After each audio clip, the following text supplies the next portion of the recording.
All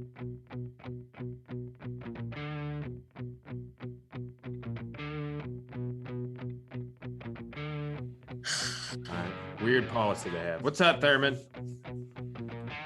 How goes it, y'all?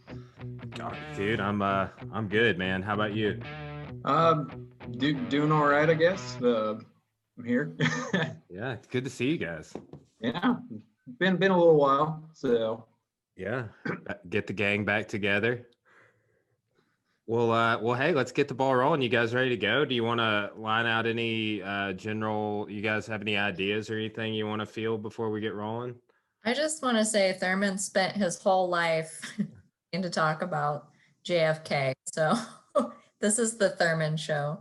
Hell yeah, yeah. I don't know about that. I mean, I'm not entirely sure about that. I mean, if you grew up in the Storing household, this goes for Julie too. You probably know more about the Kennedy assassination than 99.8% of the population. That's just how it goes. Thanks, Oh. Dad. Yeah. Well, hey, Yeah. by virtue of knowing Thurman, I was telling him like a week ago, I was like, dude, I'm deep down in the rabbit hole. I'm listening to the Garrison book. I'm watching old Oliver Stone interviews. I'm reading interviews that people have done with him in the past, like digging into his films overall and like his time in Vietnam. And then watch JFK twice in 1 week, and then The Irishman, and then The X-Files. I mean, yeah. Right. It was good times. And I think it's pretty fitting that this podcast is being done on November 22nd, the 57th anniversary of President Kennedy's assassination in Dallas. Yeah. So pretty fitting. Yeah, for sure. What a good idea it was to do this on this day and get everything brought together. So right. Fantastic. All right. Well, hey, let's get started. So feel free to interject with all your expertise, Thurman, but we talked about doing sort of, I really like looking at history through film. We've done several podcasts, all three of us have done several podcasts like that together. And it was after, right, like the week before you had Luna, right? And we were like, hey, I'd watched The Irishman, and you had just been talking about JFK on that podcast we did about your thesis, and I was like, oh man, this film over here, The Irishman, is answering all the questions. You know, Oliver Stone even says that. He's like, yeah, I tried to answer all the questions in JFK, the film. But it's just interesting how these films can influence history, and I think how JFK really has influenced a lot of people that have seen its view on this topic. You know, but that's kind of the scope, and I think we might do some peripheral mentions of the X-Files. It's even made its way over into there. Have you seen that episode, Julie? Oh, of course. We watched it when it aired. Like Season 4, episode 7, Musings of a Cigarette Smoking Man. Yep. Yeah, no, seriously, in the Storing household, like I think I was aware of the JFK assassination and the conspiracy surrounding it at age 7. Like our dad was really into it enough that he thought his kids should know and also like study. Like we did a little like we used to watch Unsolved Mysteries all the time too, but me and Thurman did a presentation to our parents in order to disprove or prove that there was a conspiracy. And this is like, I don't know, I was probably about maybe 8 or 9. Like we were in Arkansas at this point, but yeah, we were strange kids. I wish I was doing JFK conspiracy assignments with my parents. Yeah, I mean, Thurman's a much better speaker than me, but you know, though I guess that was the preview of his thesis when he was younger. But yeah, what's interesting to me thinking about it is how much of like media with television and film is mainly about the conspiracy. And really the only thing I could think of that was a straightforward interpretation that Oswald did it is Stephen King's 11/22/63, which was adapted into a miniseries on Hulu.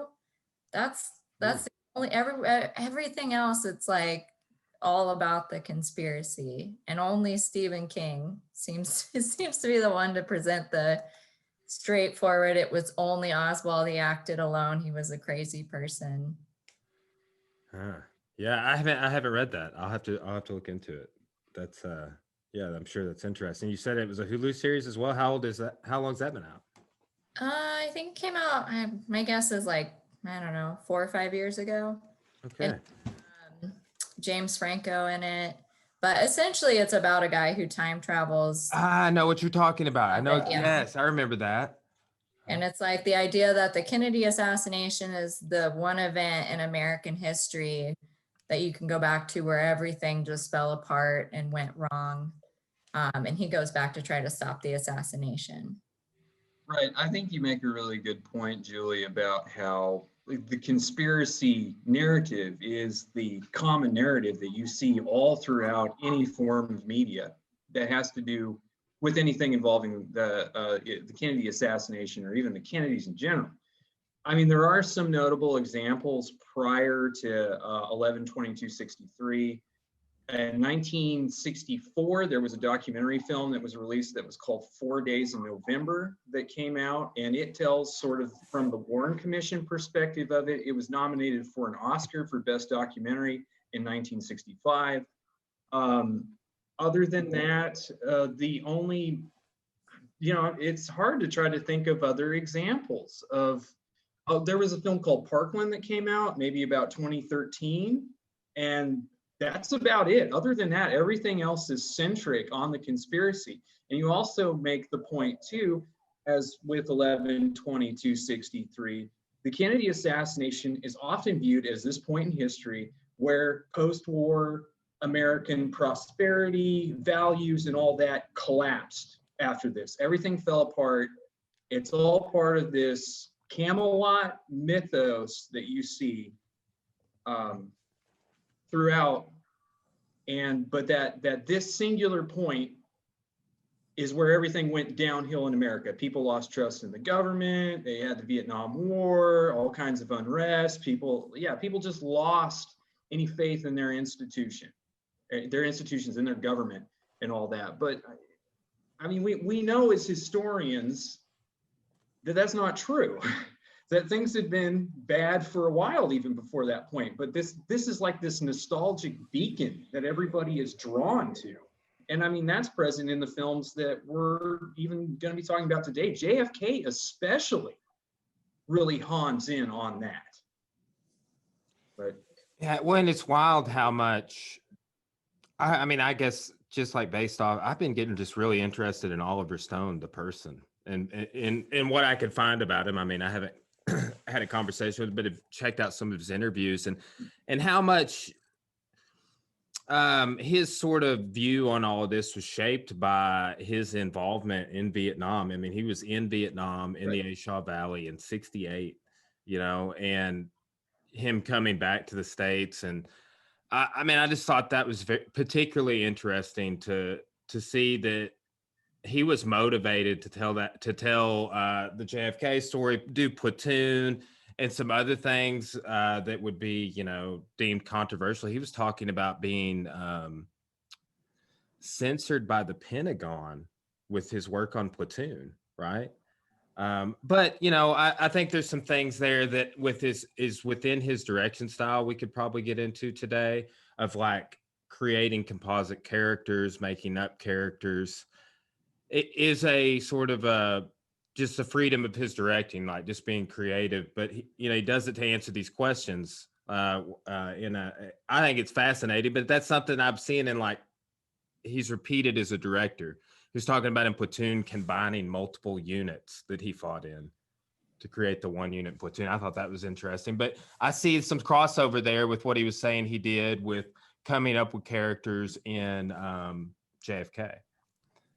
Right. Well, Oliver Stone is quoted as saying when he made the JFK movie, what he wanted to do was create a counter myth to the Warren Commission report, to the whole Oswald did it, only 3 shots fired thing, but that he wanted to create a counter myth. And I think one of the biggest questions and it's an ethical question here, was Stone justified in sort of bending the truth, in sort of making these say composite characters, like you say, in order to, in sort of like Stone's idea, have the bigger truth revealed?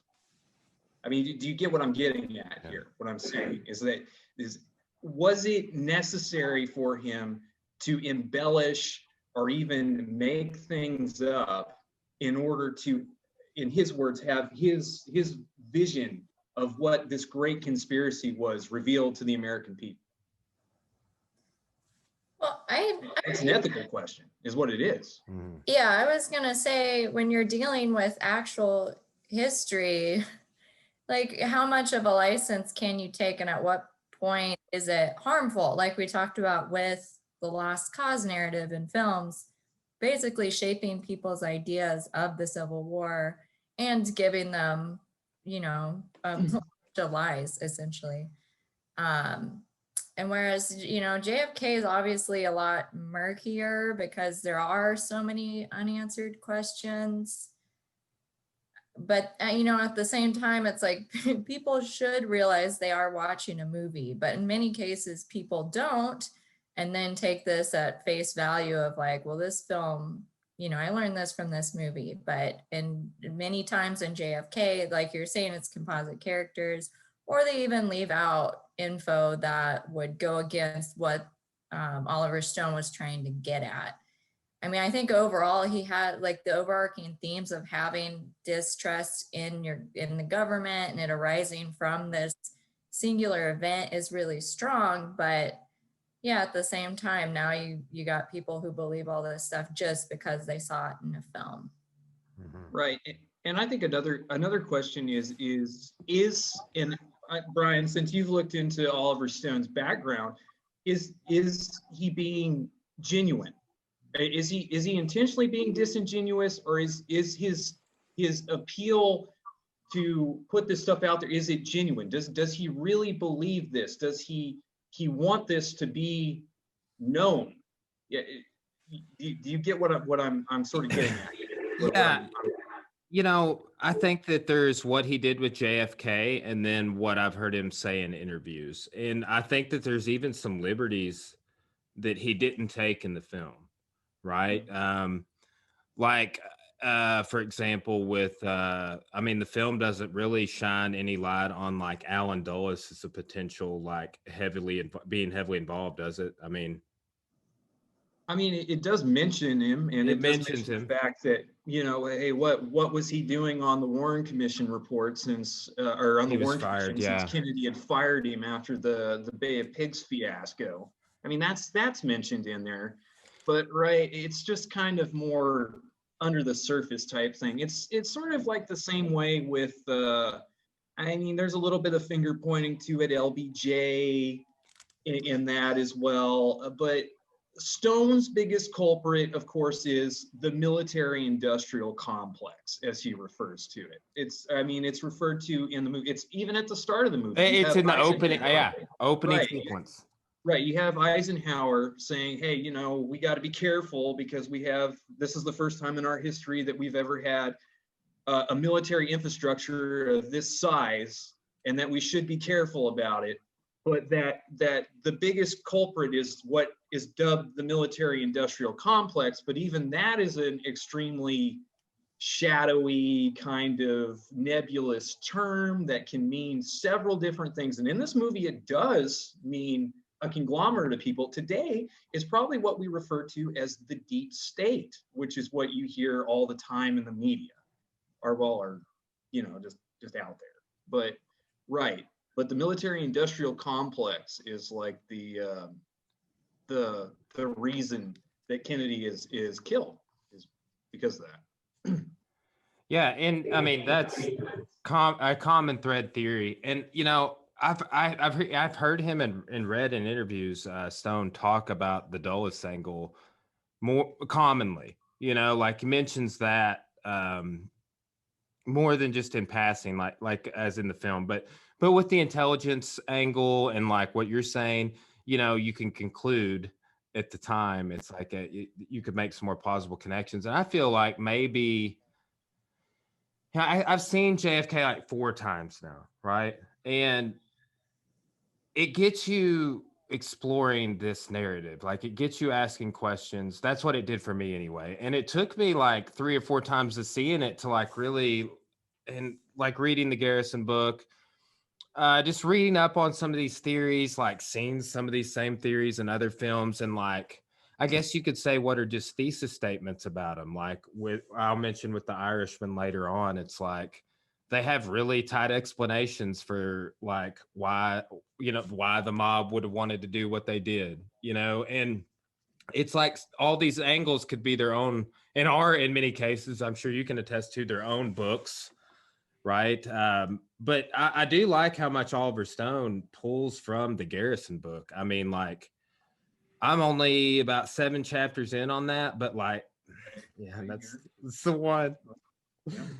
But I mean, really, like he even says, he's like, when I read the Garrison book, I was really inspired by that, and I wanted to, bring that in as much as possible. So like I can see.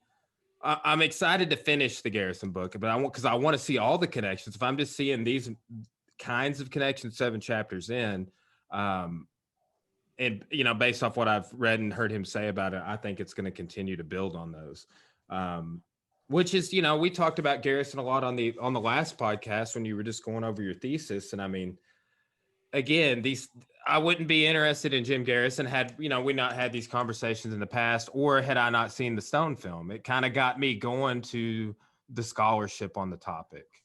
Right. Well, Garrison's an interesting character to begin with. I mean, in Stone's film, he's made out to be almost this Frank Capra-esque character, proud American, standing up for honesty and all this stuff. But sort of previous to the publication of Garrison's own autobiography and a few other events, there was a period after the trial for maybe about 10 years where Garrison was kind of a pariah for the conspiracy movement, where they didn't really want anything to do with him because the trial was a major embarrassment to the conspiracy community, which up to that point had been gaining a lot of ground. I mean, they had completely flipped belief in the Warren Commission report to where people were beginning to say, up to 2/3 of Americans were saying, hey, we no longer believe the Warren Commission were correct, that there was a conspiracy responsible,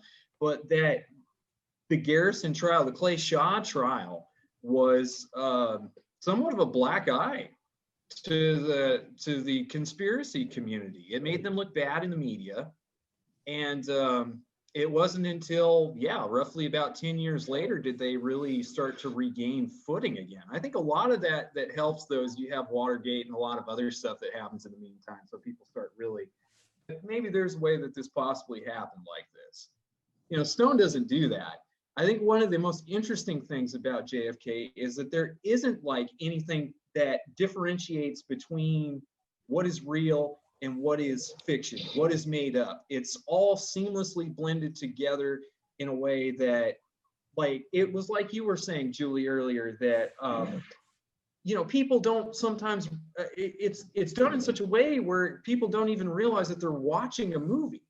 Take, for instance, the whole opening scene to JFK, with narrated by Martin Sheen, right? All these clips sort of laying the exposition for where we're leading to in Dealey Plaza on November 22nd, 1963. Now, that whole block there is all the footage that is used is archival. I mean, none of it is fake, but then Stone starts weaving in these reenactment things, and you can't even tell unless you're a seasoned researcher or a historian. You can't tell what's real and what's fake anymore, or what's been specifically made for the film. Yeah, especially the use of black and white. And also Gary Oldman's a very convincing Lee Harvey Oswald. I think he does a really good job. Even his accent's pretty spot on. Maybe he needs a little more Louisiana Southern to it, but pretty good, because Oswald did live in New York for a while. So as a kid, when he was younger. Mm-hmm. You know, ironically, so I just had this guy on the podcast that is he is a member of the Civilian Air Patrol, right? So, and we're actually doing a podcast episode over Cap. But that was an interesting connection. Like, I didn't really know what Cap was, other than just like getting exposed to it. And now, like, I'm friends with a guy that that is a member, right? He goes up on flights quite a bit, and so going to do a just an episode over the history. And I was like, "Hey, did you know that Lee Harvey Oswald was in Cap with David Ferrie?" And he's like, "We don't talk about that," right? But man, that's a great point, Thurman. And my audio kicked me off, and then I came back, or my computer restarted, and then I came back because I missed a little bit. I missed from Garrison and the CIA until opening montage, but that is a great point. You really, and he does so much like black and white throughout the film, especially in those opening montages. And I think Stone is a documentarian, right? He's done documentaries on several topics. Didn't he do one on JFK? Am I making that up? I haven't seen it. I mean, I know that there was like a supplemental documentary that came out when the film did, but Maybe that's it. I don't remember beyond that. And Well, it was kind of he's talking about one he has been working on that he's going to release, right? But you know, and he's done documentary film work, and I think that he kind of blurred the lines a little bit with JFK, especially in the beginning of the film, with like giving it sort of a documentary feel, blending it with those primary clips that he's showing of Kennedy and the motorcade and Castro, and yeah, that's definitely. And Martin Sheen, always a great choice for some narration. Yeah, well, that's what I mean, is that it's convincing. It definitely adds some legitimacy to what you will see or what you're going to see. You know, it's like, hey, I recognize that voice. You know?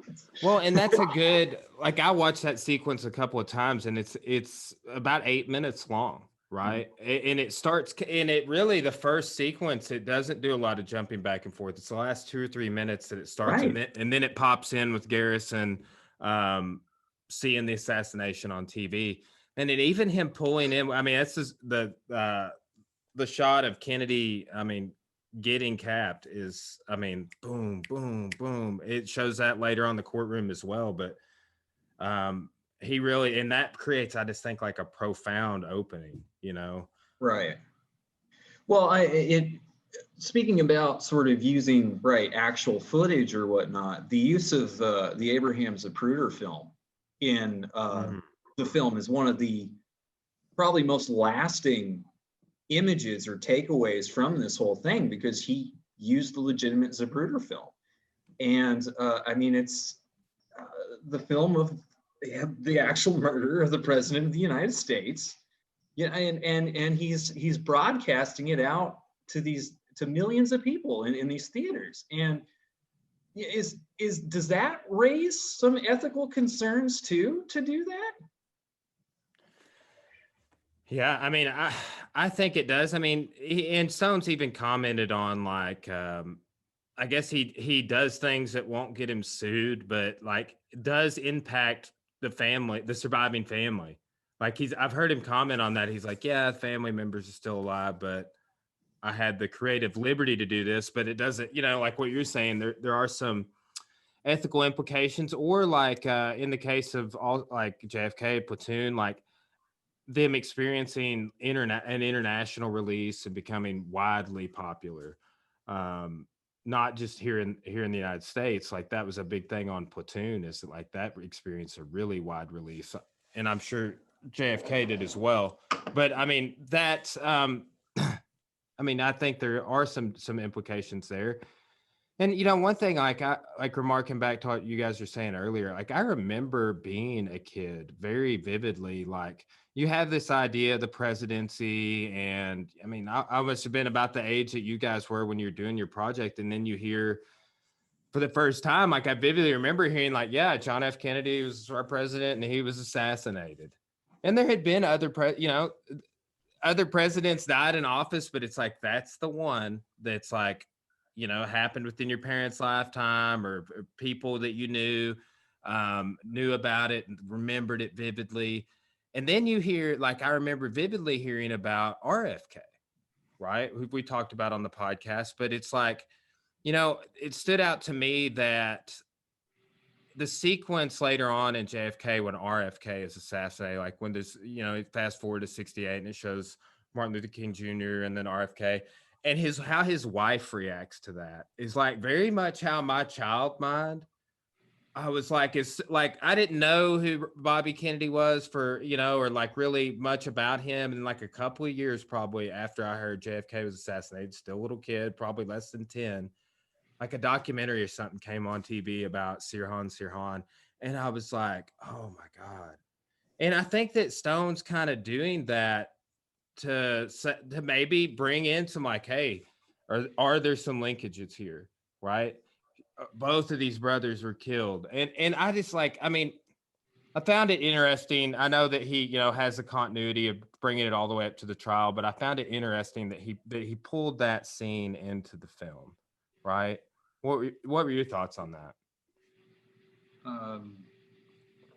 Julie, you want to add anything first, or you want me to just jump into it? I want to add that I think Oliver Stone, as a filmmaker, like he creates films that feel extremely real. Like even going back to Platoon, which we mentioned, that's one of the first war movies I can think of that like is just brutal. And yeah, showing like what it's really like. And yeah, like we were saying, like his movies have almost a documentary feel, where even JFK having such a huge cast and being one of the reasons that the 6 Degrees of Kevin Bacon works. Like even watching it, I'd be like, oh yeah, that's Tommy Lee Jones. But somehow like everything still feels extremely real and grounded in a reality that many Hollywood movies, especially Hollywood movies based off of historical events, it lacks a certain glitz that those other movies have. Right. I completely agree with that sentiment. Sort of going back to the intro to the movie JFK, sort of toward the end, right where you get to Dealey Plaza, they have, or Stone mixes in a lot of images of like home movies of the Kennedy family, right? And it sort of establishes Kennedy, hey, he was a person just like us. You know, he was just like us. And this is kind of linking back to what you were talking about, Brian, with like the MLK and the RFK thing. Even though Stone doesn't explicitly say it, and his characters kind of hint at it, I mean, it's not said, but it should be said that he's linking all these things together, saying that the same force responsible for killing Kennedy is the same person or the same people who killed Martin Luther King Jr., the same people who killed RFK because they dared to dream and to want peace and to put an end to all this strife and unrest and all that. And that's why they had to die. Because, I mean, there's also another pivotal scene in that movie that gets referenced a lot is the meeting between Garrison and X, played by Donald Sutherland, who is actually based on a real person. But in that conversation, you know, X says that the greatest mobilizer for like civilization is war. And that's what, you know, they are protecting here. Or by they, I mean this great conspiracy, this literal cast of thousands that is active, the government, the military, the CIA, the banks, the Office of Naval Intelligence, contractors who are building the helicopters and the guns and all that. Yeah, but right, that they had to, that MLK and RFK and JFK all died because they stood up against, or they wanted peace in their time, peace for all of us. And yeah, that's why they died. Yeah, I mean, I think if I'm not mistaken, isn't that Sissy Spacek that's playing Costner's wife in the film? Mm-hmm. She says, I believe, because he wakes her up, right, in that scene. Yeah. And I think her quote is, they killed both of them or something like that. She alludes to it in some way Right. that like the same force may have been responsible as, you know, and it's just, that movie is ripe with things like that. And I think the more you get exposed to the narrative, and this is like, I don't think it's like, I didn't feel like I was getting too conspiratorial. Like I realize, and I've realized more over the last few years, that like people really want questions answered, and that is a lot of the motivation behind why things like this are done. And I think probably why Stone tried to lay things out as comprehensively as he did, but also he doesn't really give you a definitive answer. It's more like, maybe you should look deeper into this that I've posed here, like that in that instance. But it's just, it's full of things like that, and really that's what got me back interested. I mean, listening to Stone talk about the interview recently, or the Garrison book, is why I wanted to start listening to it. So I mean, it's got me asking some of the questions to think for myself, right? So I'll see if I can find out my own answer, and not necessarily being conspiratorial. Like Jeff Woods, like really broke this down to me, and in relation to conspiracies, it's like most people, through answering the question, will sell the product, right? Like it is, people really want the answers. And you know, I don't think that JFK is as much about Stone trying to answer things for you. I just think he really lays out all the theories, puts them all in one film, and really leaves a lot of open-ended you know, questions for you to go search more into. And like, definitely, I mean, definitely eroded kind of some of my faith in like the original, because I mean, I think I remember when I took Dr. Moses, like he was like, well, yeah, there are all these theories, but really all we know is this one thing, that Lee Harvey Oswald's probably the guy. And like, and I'm like, what, you went over all that, and then you just went with like the general consensus of history of, and you know, but really that's what it is, but we want more, you know. Do you think like we'll ever definitively be able to say who killed Kennedy? I thought about that a lot, because that ending court sequence with Garrison, where he's like, maybe this will be something that Thurman's passing on to Luna. It's so, you know, it's so on, like fathers will pass on to their sons, and in 2036 or whenever I think it is that they become available, sources will come available. That, I mean, there were like what 2,000 documents released in the Trump administration in relation to JFK, and they redacted a whole bunch of that. But Right. yeah. Yeah, one of the brilliant things I think about this film, even though a lot of the theories and stuff I completely disagree with in here, or that there is some conventional explanation, or there is some explanation for it. But I think one of the most brilliant things about this film is that I feel like, in a way, it's just one giant break of the fourth wall. I feel like it is Stone. He's not, it's a historical drama, but he's talking directly to the audience. It's not necessarily contained within the celluloid. It goes beyond that. I mean, you were talking about sort of this, Brian, you were talking about how, you know, it's sort of put these theories out there, and it's like, well, hey, maybe I should go check this out. I mean, it's interesting because like the meeting between Garrison and X, right? We have this whole thing laid out, this story where he's like, okay, it was this CIA thing. And, you know, I know these people who may have been involved, and they should have had security here, but they didn't. And they're the only people who could have done that were these folks and all that.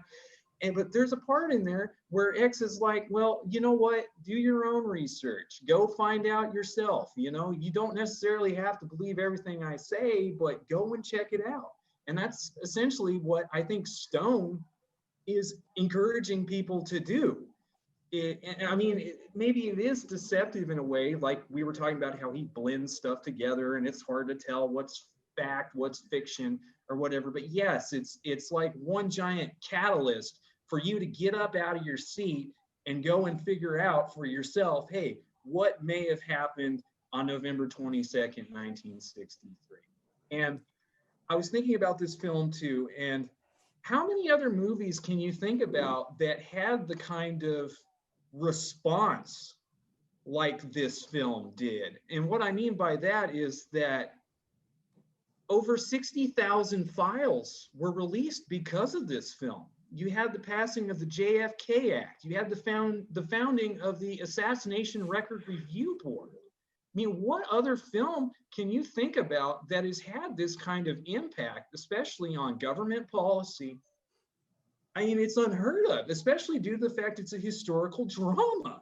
The only other film that I can think of in recent memory that has even any kind of context like this is An Inconvenient Truth, which came out in 2004 with the whole global warming, climate change thing. But that was a documentary, right? It's not a fiction. It's not just a drama. I mean, that's incredible if you think about that. Yeah, it's not often the government has to like take action because of a movie, except for maybe like that here James Franco again and the Seth Rogen like North Korea film that was like banned because they get bombed. But yeah, to kind of go back to like previous points too, like I feel like Oliver Stone's take on this is more of, yeah, not exactly trying to say like, oh yeah, I mean, I feel like he definitely feels like it was a conspiracy. I think he feels like it's his job as like almost like a public defender just to create enough doubt that, you know, the case gets thrown out. Like I think at this point, you know, looking at, I know they do polls on how people feel about the JFK assassination. And yeah, if you compare it to when it happened to now, there are definitely more people that believe there was a conspiracy. And you're right that it's because of films like this, the government had to create the JFK Act, had to release documents that, you know, even though a lot was redacted, they were still released. And yeah, it's not often that you see a movie have that kind of impact on the, not just like people, but the way that movies are looked at. Right. Right. And Julia, I think you really hit nail on the head here. It's not necessarily about presenting a definitive explanation, but it's about a suggestion. It's about creating this sense of doubt. And that's always been something that's prevalent in the conspiracy literature. That has always been the one thing that it's not, there is no smoking gun. As much as people want to claim there is, like the single bullet theory or the Zapruder film, or there is no smoking gun in this case. But by establishing doubt, and especially with everything else that happened in the meantime, up until the release of the film over roughly 30 years since the assassination up till JFK, plenty of time for that doubt to just grow into this intense distrust, into this feeling of loss and of nostalgia. And that's why I think we see everything just come to a head here in '91 with JFK. But I do think it's fascinating that a lot of the baseline theories that appear in JFK are ones that were prevalent from the beginning of the whole conspiracy movement after the Warren Commission report in '64, '65. Single bullet theory, yeah, the Zapruder film, the head snap in the Zapruder film. Oh, he was obviously shot from the front. You know, or the Parkland doctors saying, hey, the whole back of his head was blown out, but at the autopsy it wasn't. Yeah, these are all things that have been around. Oswald imposters, that has been around forever. But yeah, but Stone is essentially rehashing these theories over and over again. And I mean, there are explanations that have been presented to them, but they're not enough. And they're not enough because of the intense amount of doubt that flourished in that meantime due to things like Vietnam, Watergate. In the 80s, you had Iran-Contra. I mean, yeah. Is this the first like great American conspiracy, or were there other conspiracy theories before this?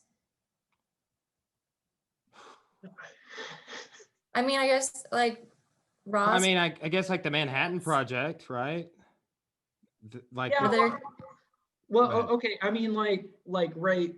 This is another really interesting thing. It's sort of like social history at this point, because I think now as Americans, we kind of view conspiracy theories as this solely American thing.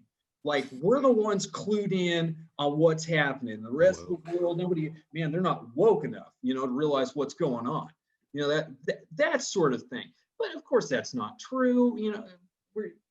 We're Americans steal everything. We steal all kinds of concepts from people. But but Billy, you said Roswell, right? That's Yeah. UFOs, right? You can say that in there because I mean one of the foundations sort of for this distrust, this conspiracy thing, has to do with the Second World War. Brian, you said Manhattan Project, right? Because you have this intense level of secrecy that was going on in the Second World War, and it technically didn't stop after the end of the war because you had the Cold War after that. You had the Soviets to deal with, you had to stop communism at this point. So there's this huge security state that's in place. So that's why you get this growing distrust in things. And one of the things is, yes, and I mean, maybe it's not taken seriously enough, but UFOs. I mean, it sounds silly, but it's true. People kind of were like, yeah, what's going on over here with this? But I think that is part of the foundation of it. And also you can go with the Red Scare as well, that there are communists who have infiltrated into our society, into our government. And, but that all this stuff had been festering for a while, and it just explodes by the time it reaches the 60s. How about Holocaust deniers? Like when did that I wouldn't call that a popular conspiracy theory. No, It definitely was a it's ludicrous. conspiracy So theory. Yeah, exactly. There's so much evidence. But were Holocaust deniers like right after World War II, or is this something that came even later? Well, I that's a honestly great don't question. know. Yeah, I think it's just because that's such a just a like that. It's so ludicrous. It's not Yeah, right. like It's so out there that. But no, I mean, conspiracy has been with us for a long, long time, and this even you can even say that in a way, the Lost Cause myth is its own kind of conspiracy, its own subversive movement to try to sidetrack history toward somebody else's aims or means or whatever. Birth of a Nation, for instance, the first conspiracy film, or at least that's what's claimed in one of my books that I have. But Julie, did we let you know? Like I know I was texting Thurman about this, but I watched Avatar recently, so I googled like highest grossing film of all time, right? And like I was like, I knew Avatar, and I think the Avengers Endgame was like right up there, like 1, 2, and I was like, I was wanting to see what it was, but what popped up is something different than any time I've ever searched it. Gone with the Wind is the highest grossing film of all time, adjusted for inflation. Yeah, I'm not surprised because number one, Ah, adjusted for inflation, and it's also been released several times back into theaters to make more money. right, man. yeah, that's true. Yeah, well, and Okay, I do so like there's a narrative on all of that, though. I wonder how if this narrative will come over into other things like we're talking about. But like all of these, I think we talked about this on a different episode. But these, like a lot of these Disney films, are having like warnings, like, "Hey, we're just getting this narrative going. Maybe we won't ever show this again someday." Because everything that's in here, like I've seen the messages kind of change just since I've got on Disney Plus, like these sort of warnings of cultural appropriation or different things that exist in these 50s films and stuff that are it's interesting. I think they're kind of going by the wayside though. Disney's the one that like refuses to show Song of the South in any form, which is good. I mean, good, but then it was also still at their theme parks. So it's weird to me that they give, they're starting this, but it's also like, Song of the South is like their racist past that they don't want anyone to see or know about. Yeah. So let's you want to hop on over and make some comments just since we were talking about aliens a second ago on this X-Files episode. You mean the fun part of conspiracy theories? Well, Yeah. okay, but before we move on, there's one other thing I want to cover with JFK. And For sure. Brian, you mentioned the composite characters, right? That are in the film. Garrison himself in this movie is a composite character. I don't know if you realize that or not. No, I wasn't charting that. In what way? In what way is that many of the things that Garrison, especially in his summation at the end in the court and all that, a lot of the theories that Garrison puts out there were not ones that he had back in the 60s. They represent things that had come forward, other researchers had since that time, or were concurrent with what Garrison was doing at that time. Guys like Mark Lane, Harold Weisberg, Josiah Thompson, even Robert Groden. These are all like researchers who contributed something. And later, another one's David Lifton. That's where you kind of get into the whole, well, the autopsy was covered up in some fashion. Lifton goes as far as to claim that the body itself was operated on in order to hide evidence of second shooters or shooters in front of the presidential limousine. But that, yeah, Garrison himself in this film is actually a composite of all these researchers up until this point. I don't know, have you seen actual footage of Garrison back from that time? Because No, he was a I've big seen guy. photos. He was like nearly 7 feet tall, had like a real deep, like Southern drawl type voice. Conan O'Brien. He's actually in the film. He plays Earl Warren. Okay. Yeah. Wow. Yeah. At that point, he was sick. I think he passed away like a year after the film was released. But yeah, that's kind of funny, right? Stone casts Garrison as Earl Warren in the film. Yeah, because he's in it in the theatrical version when he goes and talks to Ruby in prison. You know, because Ruby's like, "Get me out of here, right? Now tell the truth." Yeah. Wow. No, I did not make that connection. That's awesome. Yeah, but he's a composite character. I mean, you know, there are a couple of other instances of stuff in there. I think it's just interesting that you have so many real characters or people who actually existed in there. I mean, David Ferry was a real person, of course. Clay Shaw, of course, was a real person. You know, now Willie O'Keefe, Kevin Bacon, that's a composite character. Yep. That's at least three different characters from that saga that are kind of interwoven together. And I mean, still kind of talking about this, and maybe this is just something I picked up. I actually read an article, I think it was in the American Historical Association. They published a whole issue when JFK came out about specifically about the film. And one of the articles in it was about sexuality in JFK. And they felt that the film in a way was extremely homophobic. Would you agree with that?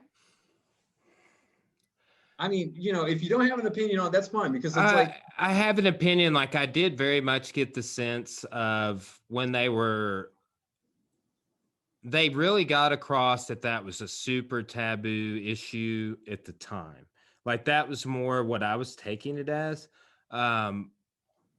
Because, like, you know, when they were like, they accused him of Shaw's character of homosexual acts, it was like, oh, it was like an insult. The way they said it, like, oh, this is going to ruin you type of a deal.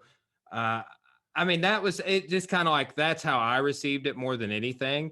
But like, what were kind of some of the points you saw with that?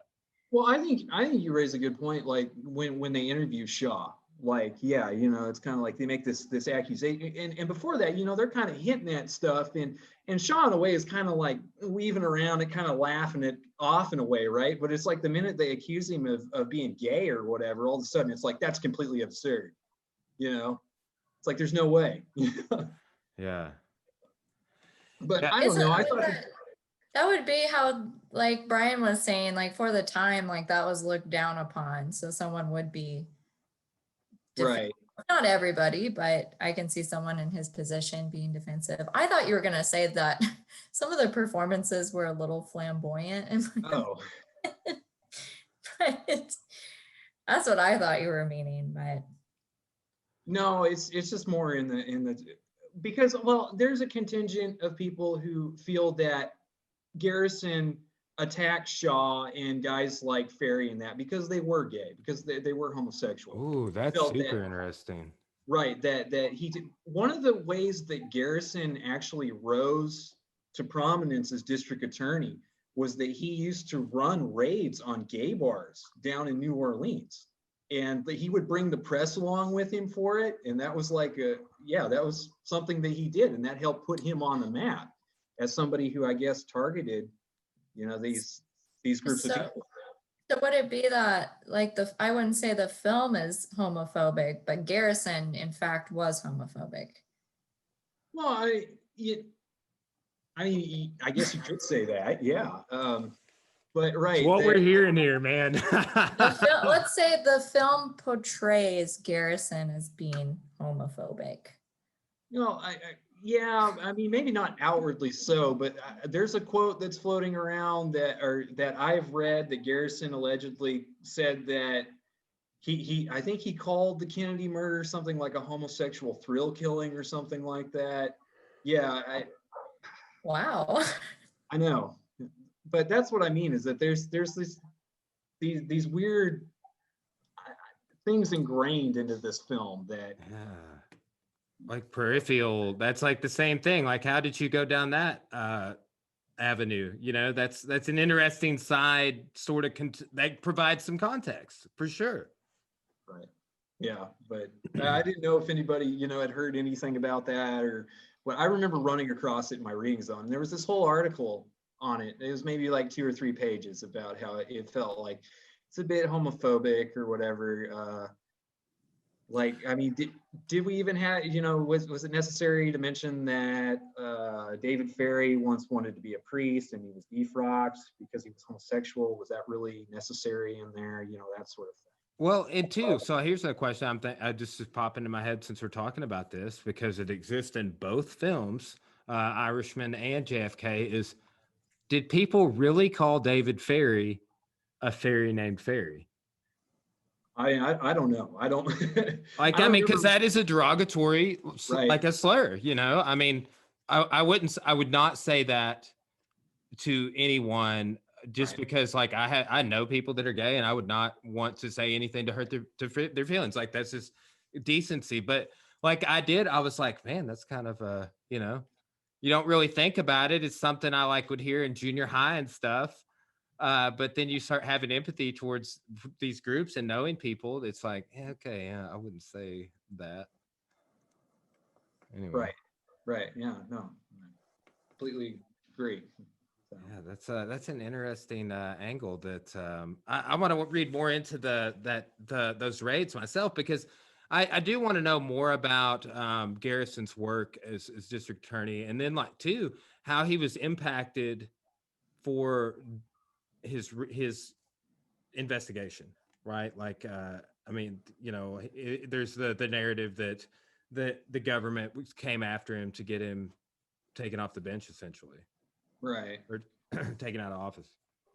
Right. Well, Garrison was accused of corruption shortly, I think, after that, and with actually connections with the mafia. There was argued that he may have actually had connections to the mob, but I've never seen that confirmed nor outwardly denied. But I know that I believe he was actually brought on trial for charges of corruption at one point. Yeah. So, yeah. Yeah. I think it had more to do with people in his office more so than Garrison, though. But, still, he's involved in some capacity. Yeah. I did like how they depicted the division in his office, which I'm sure existed. I mean, imagine being, his employees and I don't know, just getting drugged through that whole investigation and people attacking him, and it was an interesting dynamic. I really it kind of showed a slow turn of enthusiasm in the beginning, and then you get a lot of division later on. Yeah, well, in real life, Garrison, I don't think Garrison ever thought that this was actually going to go to trial, which is weird to think, is that, but that once the cover was blown on his investigation, he felt it necessary to just proceed and go on. And yeah, the original suspect who he had in this case, who he was going to charge, was David Ferry. But Ferry dies, so then you're left with Shaw.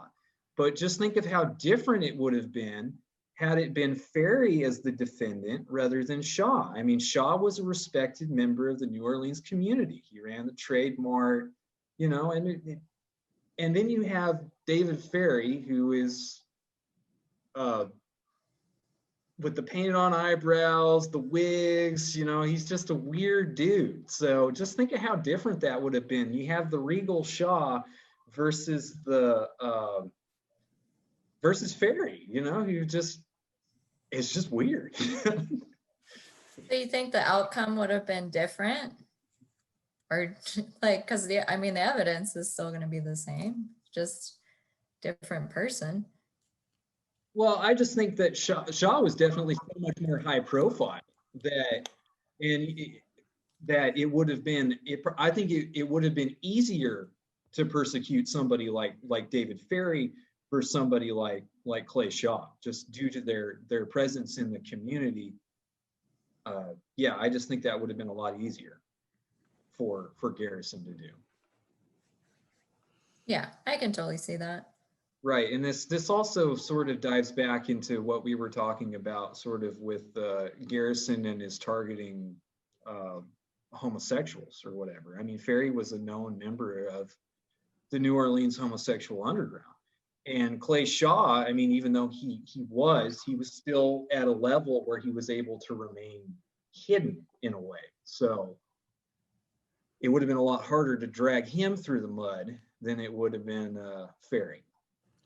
Yeah, that is a little more than ironic that both of those men, like with the homophobic angle again, that Ferry and Shaw both have those connections, and that Garrison's coming after both of them. That does provide definitely some additional context. Right. Okay, so do we want to move on to the X-Files? Yeah, I mean, we might as well. It's just a 44. It's not like the JFK is 3.5 hours. We got a 44-minute episode. Here's the segue. Guys, I feel like you can't trust anybody. There you go. I'm not trusting anyone. Mulder. Trust no one. The X-Files. But I want to believe. Okay, here's something I hadn't really thought of. Have they ever said the X-Files was in any way inspired by Oliver Stone's JFK film? That single episode we're talking about?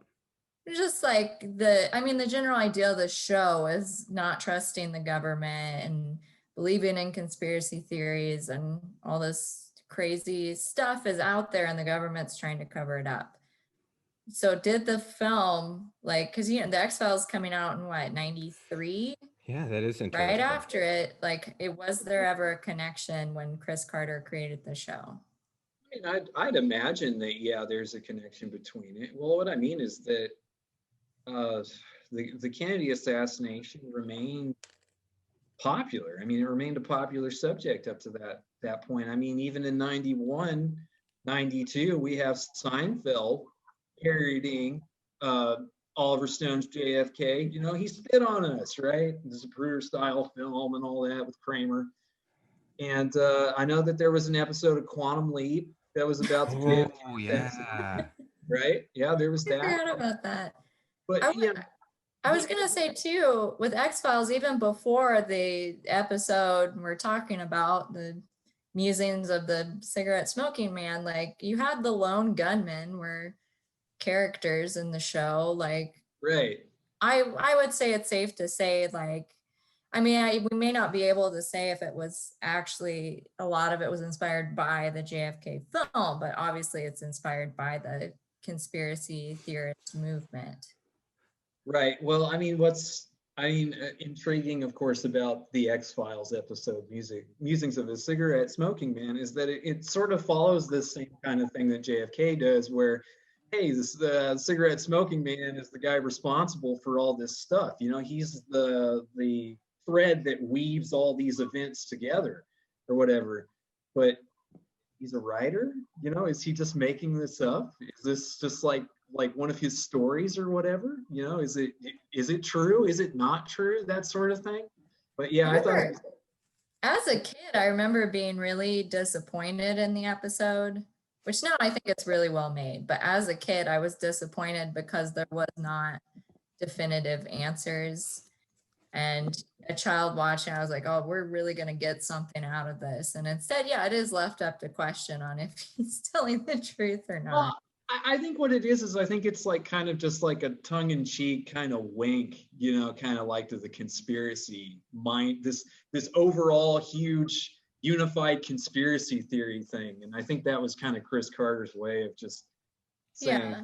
And then it was taken to even higher level in Zoolander when models are the assassins. high-fiving on the grassy knoll, right?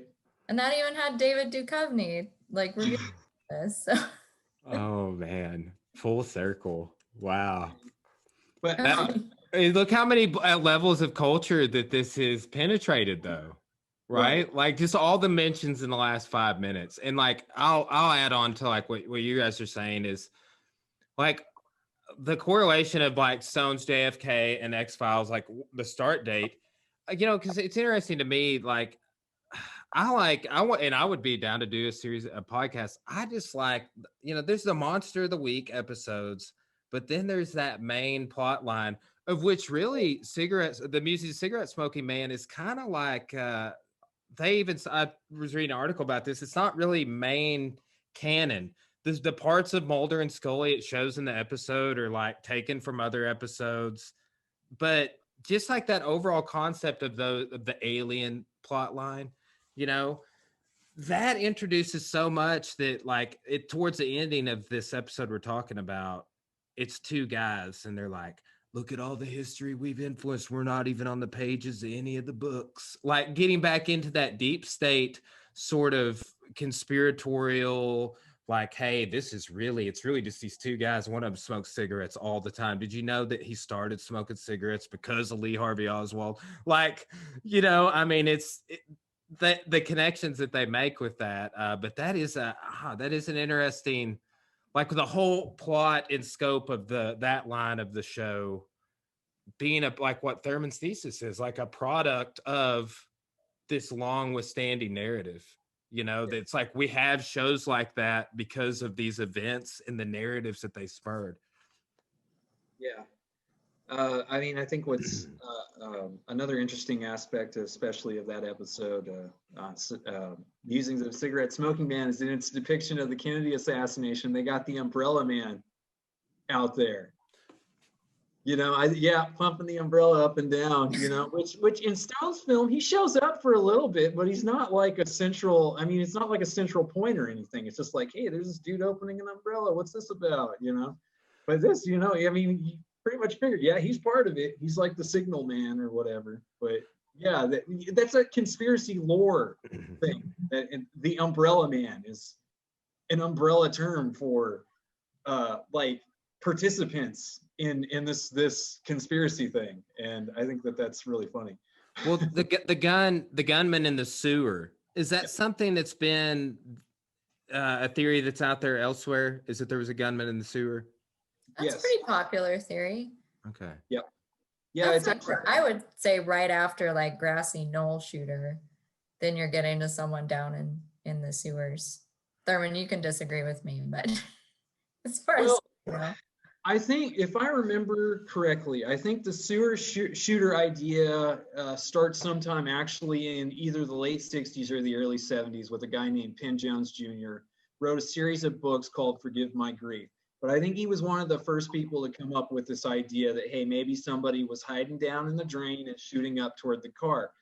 Another, I guess, important thing to remember is that guys like Penn Jones and Jim Garrison, which is not mentioned in this film, Jim Garrison at one time had, I think, as many as 10 to 12 people firing down on the presidential limousine in Dealey Plaza. or that there were at least 10 to 12 shots fired or something along those lines. I mean, it's pretty ridiculous, right? When you think about that, but that the sewer idea has been something that has been around for a while. And that's kind of what I was saying with JFK overall as a movie, is that a lot of the points in this film are things that have just existed since critics first emerged to the Warren Commission report. And it's like with the single bullet theory, you know, that famous scene in JFK where he's got the guy set down in the chair and he's like, well, the bullet stops in midair and then it turns this direction and goes down 27 degrees or whatever. And it's like, it's distorted. Kennedy and Connally were not at the same level. Connally was like 6 inches inward of Kennedy. So it makes the trajectory a lot more probable that way. But of course, it's misleading in the film. You don't see that. Yeah, man, Connolly got maimed. Yeah. I was reading. I didn't realize that he got as tore up as he did, and that it would seem like miraculous that he survived. Like, I mean, he had entry and exit holes. Like his wrist was shattered, came out his ribs on one side. Like I was like, oh man, like he really. I mean, he got shot up. Yeah, he lost something like blasted out like 3 inches of his ribs or something like that. And then, yeah, shattered his wrist and I guess deposited in his thigh or whatever. One of the points that conspiracy theorists often make that he's not hit at a specific point is that he's holding on to a Stetson hat or whatever that's visible in a few frames as a Zapruder film. Now, that's in the film. That's actually in the movie. Costner's Garrison points it out, you know, as he's doing the summation. He's like, he's still holding on to the hat here, which would have been impossible if his wrist had been shattered by a shot at this point. You know, it's kind of intriguing. Yeah. You know, so this X-Files episode, it brings in, also makes the point to bring in the Martin Luther King assassination as well. Right. And it's like, hey, same people are behind, maybe the same guy are behind both of these. But it's this in relation to some of our past conversations about how, well, yeah, a lot of people in the South think they're still fighting the Civil War. So we're going to get a cracker Patsy. It's going to be great. Like that, he says that. And I was just like, oh, you know, just, but that, you know, that was interesting to me. It was dialogue that made it in the script in 95 or whenever this season was out, maybe 97. I was season 4. I can't remember what year the episode was, but you know, just like that's something that's still being discussed on a larger narrative, right? And meanwhile, people in the South are still saying heritage, not hate, but that's neither here nor there. I guess we should point out too with the X-Files, like Brian, you talked about it a little bit, but the character cigarette smoking man was like this, I mean, almost mythical presence on the show starting out. He was a background actor who happened to be leaning against the file cabinet in a scene of just like government officials and was smoking a cigarette. They liked the way he looked, so they brought him back and he became like this person behind everything that Mulder and Scully were trying to uncover. But then in this episode, we find out that it, you know, goes back even further, and he's been behind basically almost every government conspiracy ever made, basically. When his dad was a Russian spy that was electrocuted in a Louisiana electric chair. They also say in the beginning. Yeah, it's wow, man. Yeah, but you know, when Thurman and I were talking about this like a year ago, like this was something culturally that stood out to me. I was like, I want to say I brought it up a year ago, and then when we were talking about doing this episode again, I was like, let's not forget the X-Files.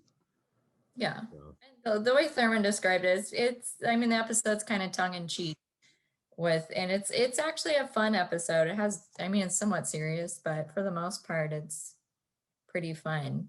And I remember when it came out, it was a big deal because we were finally going to get the backstory of this guy.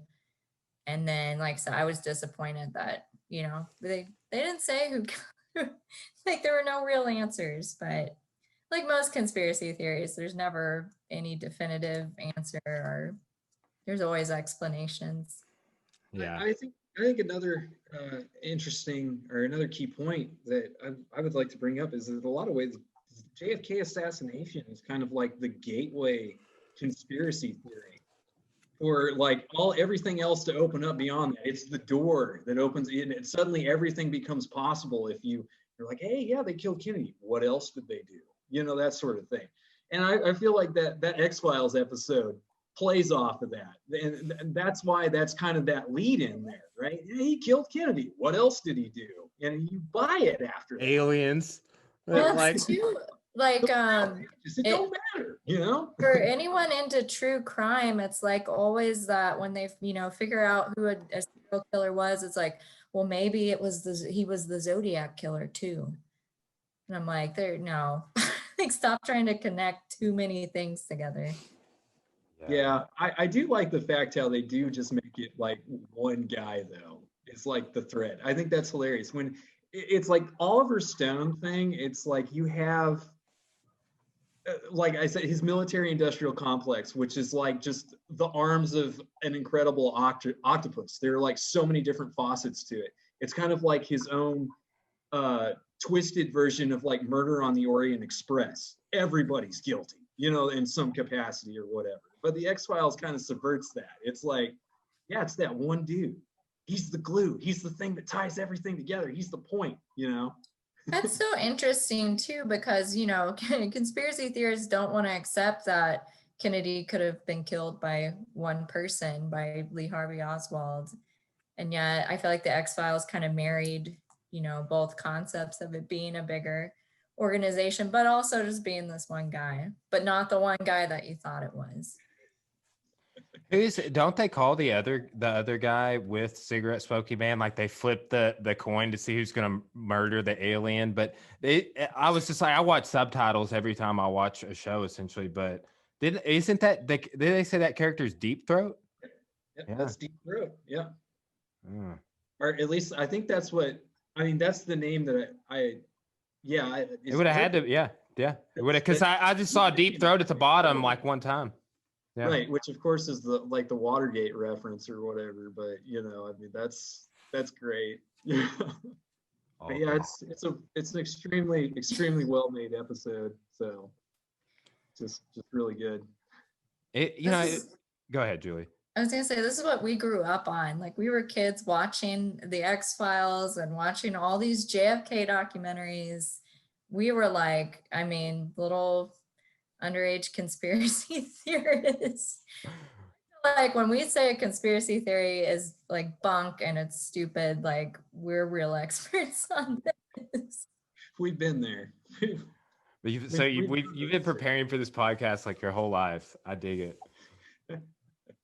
And now, like, I feel like, we live in a day and age now that conspiracy theories are just wild because of all the social media and ability to get across information that has, no basis in any sort of evidence or common sense. So now it's like, you get absolutely wild conspiracy theories, which I know like JFK, there were some wild stuff like that the driver shot him and, it was Jackie, like, but at least that, like, there wasn't a widespread of that as of now where you get, people sharing things on Facebook, and Parler exists now, so it's going to get even crazier.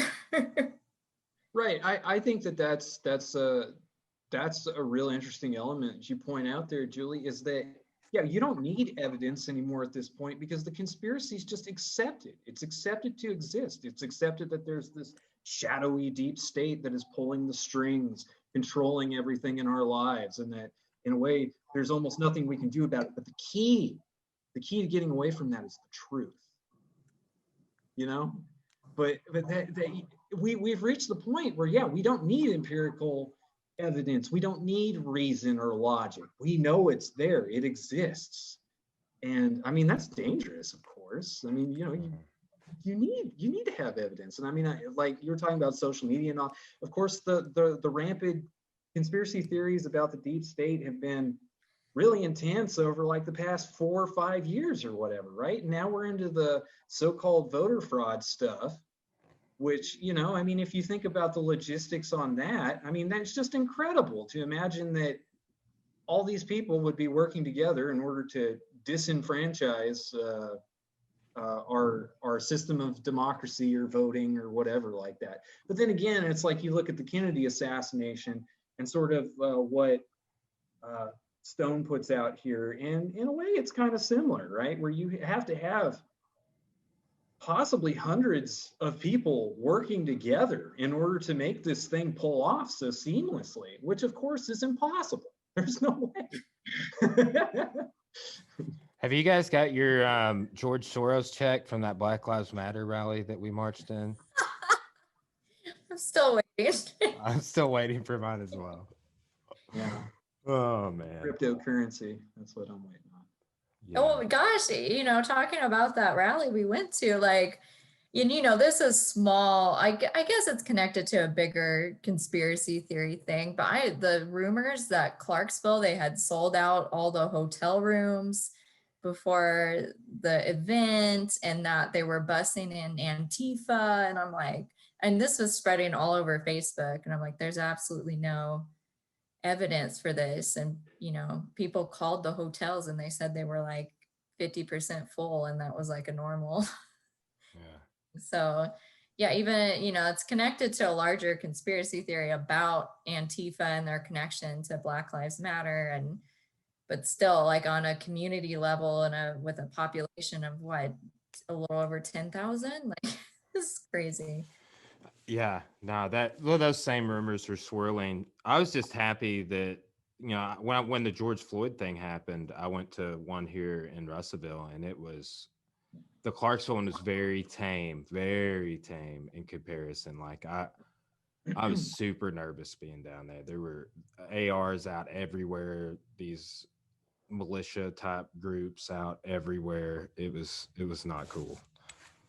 But it was the same thing. Busloads of protesters. There's being bussed in from Little Rock, and they're gonna tear up the shopping center where JCPenney's is at, and we gotta protect that property.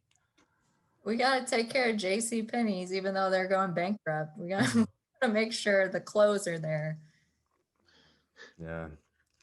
So sort of getting back, Julie, to what you were kind of talking about, and what we were saying about how conspiracy theories are kind of accepted, and you know, you don't really even question them. You hear it and you're kind of like that. I think we should pivot toward the Irishman now. Yeah, for sure. Because I think an important element of the Kennedy assassination sort of overall narrative, the mafia has always been there. It's always been kind of like, well, they may have been involved in some capacity. I think what's interesting about the Irishman is that it's not really pivotal to the story in any way. It's just like a minor peripheral thing that's going on. But in the way it's presented, it's almost accepted as just fact. That like, hey, the mafia, yeah, they were totally involved with running guns with the CIA, and they're probably the guys who helped cap Kennedy, you know, that kind of thing like that. And I mean, there's no exposition really into exactly. I mean, there's not just a lot of specifics. It's kind of like shifting glances, like, oh, we know who's responsible for that, you know, that kind of thing. Do you think it's because like the Kennedy assassination is so infamous at this point, the explanation is not even really needed? Like, people know that part of the conspiracy theory is that there is a mafia involvement. So you can, once again, it's just kind of an aside, and this, you know, the Irishman has a bigger story. So there's no need to like really do a whole side plot about it and just kind of reference it. Right. And I also think what's sort of interesting too is that in a way this mafia plot outline is brought out in a scene in JFK. It's when one of Garrison's investigators is sort of questioning everything, right? And he's like, well, maybe it was the mob, and you know, Trafficante had one Kennedy dead for this reason, and Marcello and all these other guys like that. And you know, he kind of outlines this whole mafia scenario that they're the one because they wanted the casinos back in Cuba and all that. Mm-hmm. And Garrison's just like, come on, man, you got to think bigger than that. They may have had some involvement, but it had to be all these other people working together. But in The Irishman, it's kind of like, well, the CIA may have been involved some capacity, but it was mostly the mob. You know, that sort of thing. You know? Yeah, no, well, I mean, they start off with that. It's like Joe Kennedy, mob got his son elected, and now they did that. So as a long-term plan, they can get casinos back in Havana.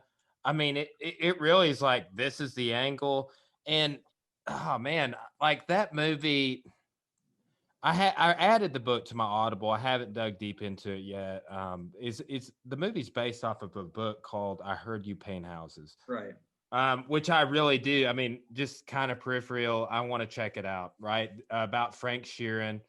And it goes into, I mean, these are the Buffalino crime family. Like I've seen Irishman, I think 3 times now. It's super. I mean, it and JFK are very long. Like, I mean, it's like 7 hours worth of, we keep picking long movies to watch. Well, okay, I think this is one of the most incredible things about JFK the movie as well, is the fact that the film is 3 hours long.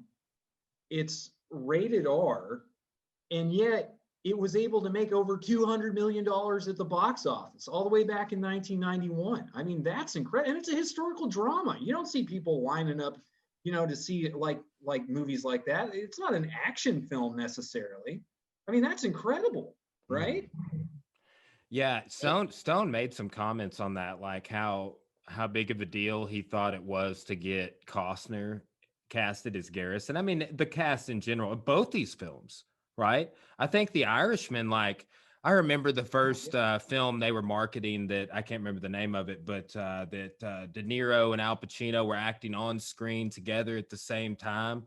Whatever film that was, they were selling that as the point of like, this is the first they've been in the same movie, but they've never been on screen at the same time. Not Irishman. It was a film like 10 years ago. Yeah, maybe. Yeah. It's Heat. Yeah. I think they have like one scene together in Heat.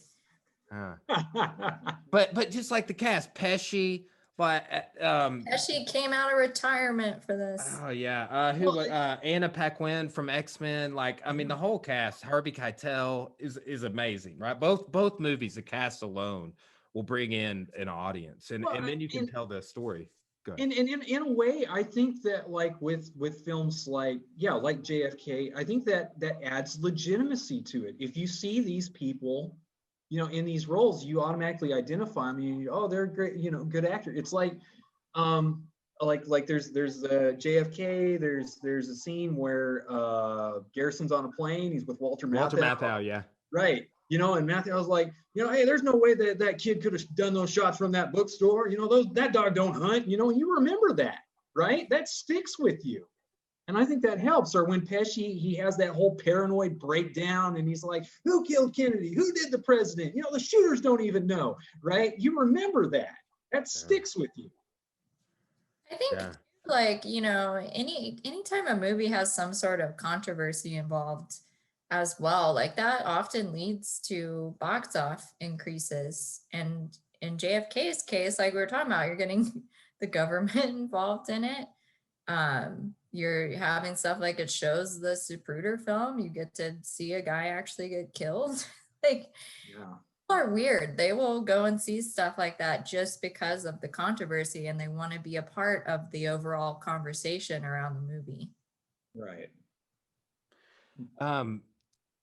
I think I brought this up both times that we've talked about The Irishman in the past. I texted you about it the other day, Thurman, but how many people do you think will get some of the tie-ins that maybe have even seen both films? Like, if I wasn't watching JFK kind of like back to back with this, but like The Fairy Named Fairy and like Pesci being in both films, like I felt, I mean, I would like to see what Scorsese says about that, but I felt like that was Scorsese's way of kind of like tying the two films together.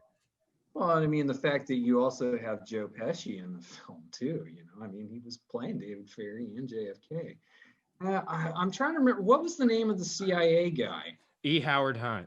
That's right, E. Howard Hunt, right? Who is involved all in the lore of this CIA connection. I couldn't remember if it was supposed to be Richard Helms or David Atlee Phillips or who it was, but you know, there's these whole round table of just these CIA operatives who were supposed to have been involved in the CIA assassination. And, you know, I'm thinking about this whole big nebulous theory thing, how, you know, it's supposed to be like military, CIA, LBJ. Hey, there's even that point at the beginning of the film, and I know I keep going back to JFK, but that's because I think it's a great film. I think it's one of the most important films of the 20th century. But where talk about the CIA setting up like dummy corporations or whatever, protecting their corporate interests, and there's a big like Pepsi Cola logo thing that appears on there. You know who was vice president of Pepsi Cola in 1963 when Kennedy was assassinated? Richard Nixon. Wow. Ooh, how about that, right? But like you have all these different people who are allegedly involved in this, and it makes me think of that meme where, you know, you have all those people, aren't they like cutting a cake or whatever? And they all got their hands in the middle, and there's that one guy off to the end who doesn't have his hand in it, and that dude's Oswald. Oh. I don't think I've seen this meme. Yeah. You haven't seen that? I know what It's you're talking just about. It's smart like for me. it's like all these people, they have their hands like in the middle on top of each other, but there's like one dude standing off to the side who's acting like he's part of it, but he's not. Yeah, and that's Oswald left out in the cold, you know, to be left as the fall guy. That's it. Everybody else is, you know, in the safe zone, but he's not. Yeah, no, they and they really, like in that X-File episode, they really played that up, that angle that like he wasn't doing anything. That, I mean, he was just kind of just a total fall guy, didn't pull the Right. trigger. Right. I mean, you know, there isn't any mention of him in The Irishman, right? All you get is just Ferry, who's running guns to Cuba for the exiles or whatever. And right, in JFK, Oswald is Garrison turns him into a patriot. He does so in On the Trail of the Assassins as well. He makes it like, well, okay, maybe he was like a double agent, that, you know, he was pretending to be this communist, but he was trying to infiltrate these groups, and he happened upon this plot, but he was trying to notify the FBI in some fashion that, hey, Kennedy's life was going to be threatened in Dallas. But in a way, it shows like how far Oswald as a character over this overarching assassination narrative has come since like 63, where he's just this deplorable little communist, right, who just decides to kill Kennedy. But by the point in 1993, he's a patriot. He was undercover. He was trying to stop this whole thing, and he just fell into the trap. Like they had set him up the whole time. Like they'd been preparing him almost his whole life for this to take the fall, to be this tragic character. And I think that's interesting. You know, you don't see that. Do you know, hearing you say that is so interesting to me, to think you were saying before, like how almost impossible it is to have all these like pieces to fall into place, all these people involved in this assassination. But at the same time, it's also so crazy to think that one guy was able to pull this off. This, like you're saying, just this angry dude who decided to take a gun to his work and shoot from the 6th floor, and was able to do it. And it's like, how can, you know, these are the two, I guess you say, most popular theories of what happened, and feel equally crazy. And like, obviously there must have been some luck involved for both of this, for either one to be the true course of events. Right. And I think that brings up an interesting philosophical question to this whole thing too. And this has to do with, in a way, conspiracy theories offer some form of order.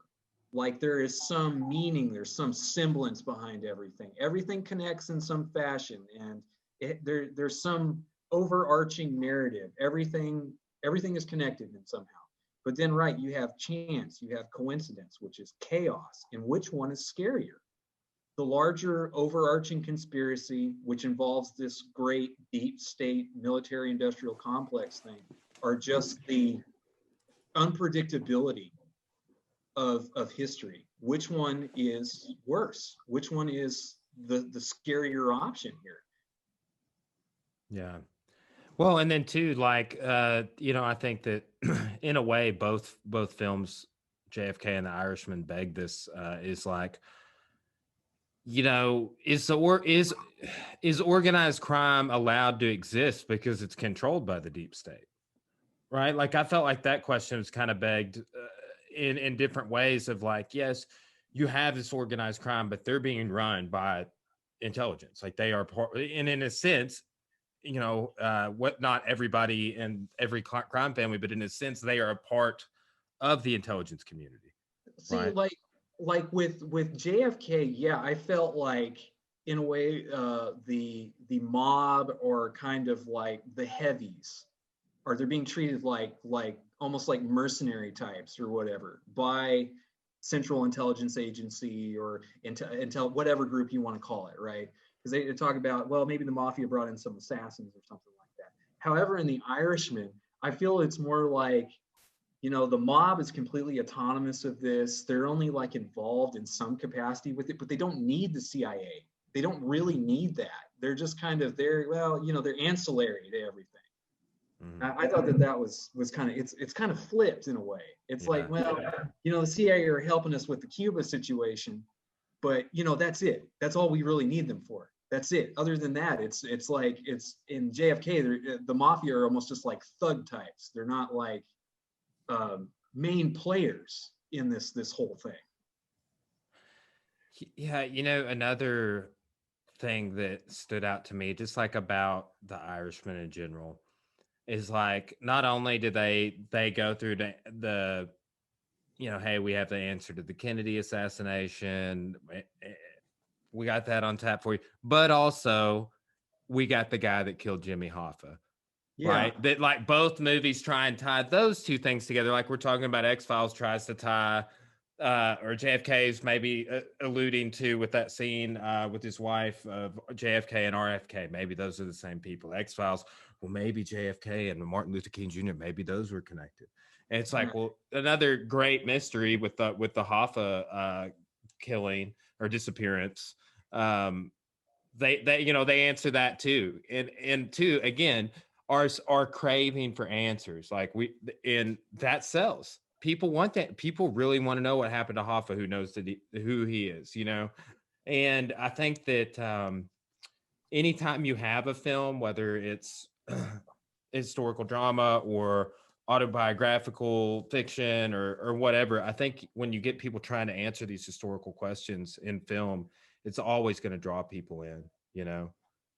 Right. Well, there's a quote from JFK by X.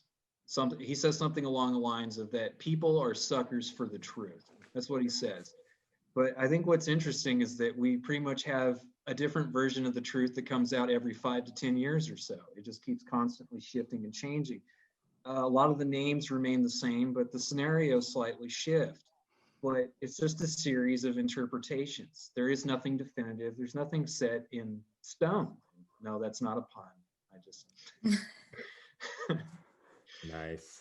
Yeah, But, both these films, I feel like they try to answer historical questions and they provide historical context. Yeah. Like, I mean, that's like, you go down these rabbit holes and there's context there. You read into it and it lends to your overall speculation, perhaps, but a lot of it too are theories. And I think that that's the most valuable thing. Like I used to be much more conspiratorial until I started looking at things in that way.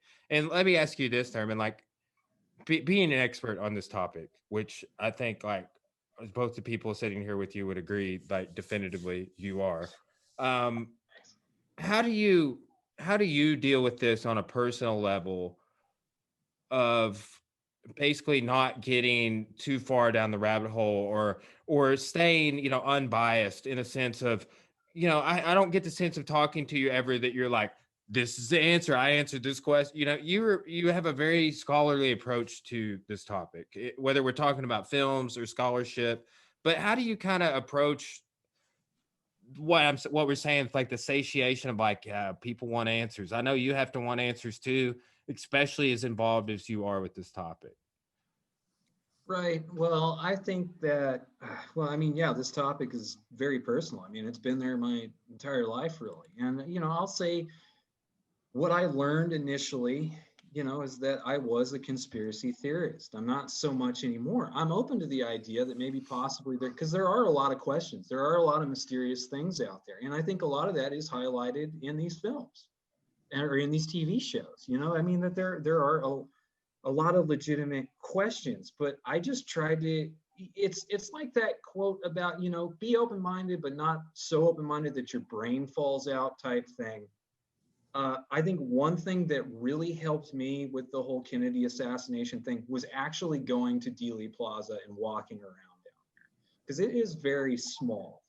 I mean, it's only like an area of about an acre, and you realize, okay, well, Oswald really didn't have that far to shoot. Okay, I know, like in the film, they say he had 6 seconds to fire or whatever. Actually, it was more like 7 or 8 seconds that he had.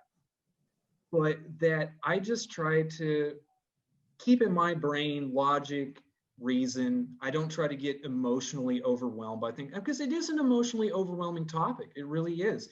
If you think about it, especially, I mean, guys like Garrison, they instilled this whole narrative, this whole conspiracy narrative with this Kennedy nostalgia thing, this anti-war sentiment, right? That Kennedy died so that all these thousands of people could die in Vietnam. And right, you think in the 60s, right? How many of those people were directly affected by that, and beyond that point, right? I mean, who had people die like in Vietnam. But I just try to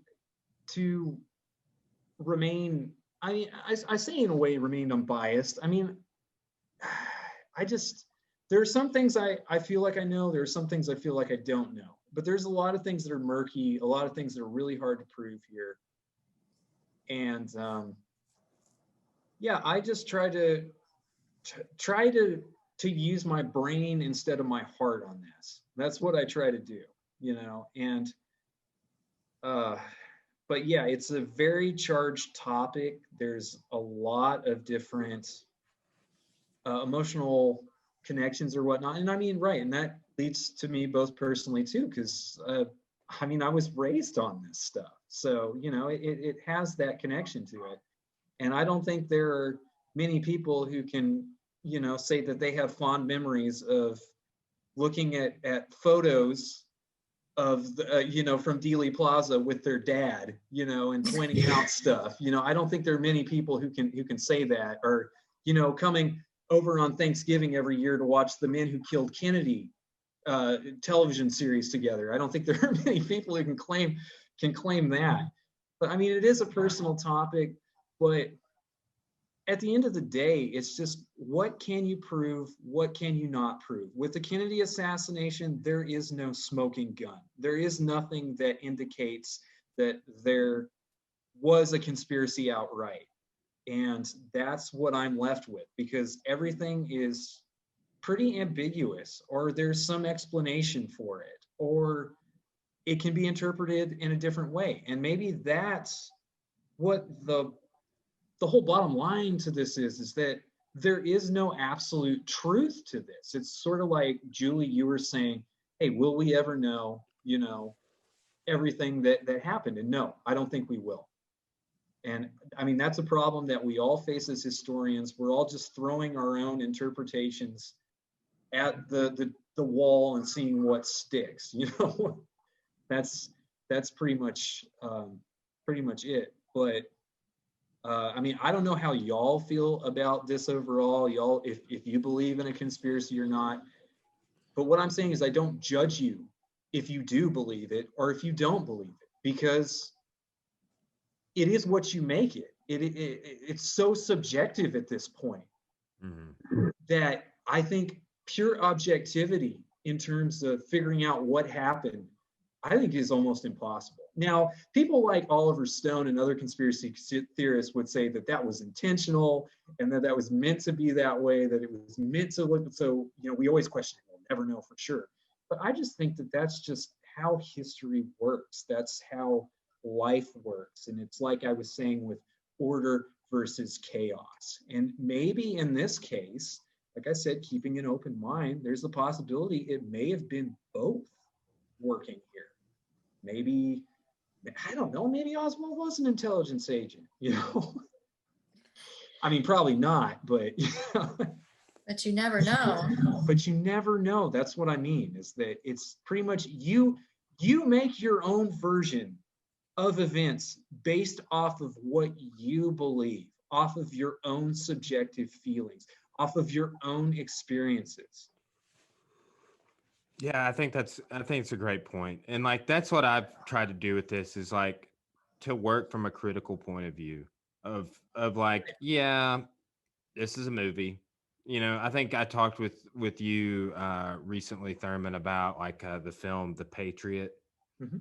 You know, there's a character in there, Tavington, who's based on a real guy. Like they had the same uniform, but the real guy's name is Tarleton or Tarleton. Yeah, And you know, it's like even reading it, the names are very similar. And you know, like with films, it's a little bit easier to, I think, to think critically. But then you know, like with you start bringing in the scholarship. Well, let's get the Garrison book in here. Let's see about this. I heard you paint houses, but and it's easy to start, you know, reading online, looking at articles and reading what this person had to say, to lose that like, okay, I need to think critically here.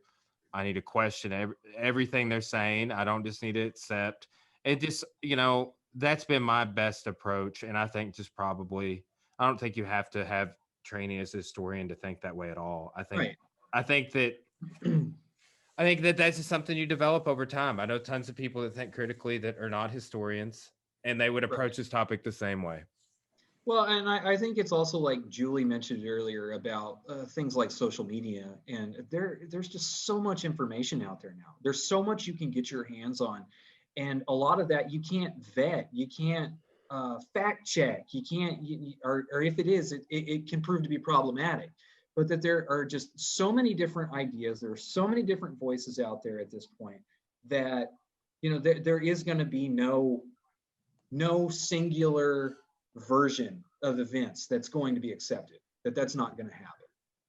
And I mean, you can view that as a downfall of technology or a benefit. I mean, it works both ways. I mean, I feel like with conspiracy theories, and obviously like we've been talking for a while and kind of breaking down with JFK, you know, what the conspiracy theories are and the overarching, like how does this show like us as a society and how we function as individuals and wanting to connect things and blah blah blah. But not everyone, and that's the one, like the danger of conspiracy theories comes in. Not everyone is going to do the amount of research or the amount of critical thinking that we take when we approach these theories. And that's when you get people, you know, driving to a pizza place in DC and shooting up the basement trying to find like who they think it's trafficked kids in there. Like that's Pizzagate. And all taken was like a little bit of critical thinking of like, there's no way the Democrats are sacrificing children to retain their eternal youth. Like that's when it gets dangerous. And to me, like the social media is just sharing things with absolutely no context or no critical thought put into it at all. Yeah. Okay. So let me elaborate just to kind of tie in a conspiracy like that. You're a peripheral conspiracy. Have either of you guys read Fear and Loathing in Las Vegas? Yes. I Right. have not. I I mean, already know where you're going with this. yeah. I mean, does So, that adrenochrome, does that even exist anywhere else other than that book? that's the first thing I heard about it until you got into the weird conspiracy Pizzagate, body harvesting in China stuff. Yeah, you get into that. That's right. That was the first time I remember hearing about adrenochrome or whatever. Yeah, adrenochrome. Yeah, right. Well, you And know, now it's this mainstream yeah, thing. It's propagated by all sorts of fringe conspiracies. There's Alex Jones and others. But it's like I kind of think, based off my initial research, that might be the origin, and everything might have spurned from that, and that might be total fiction.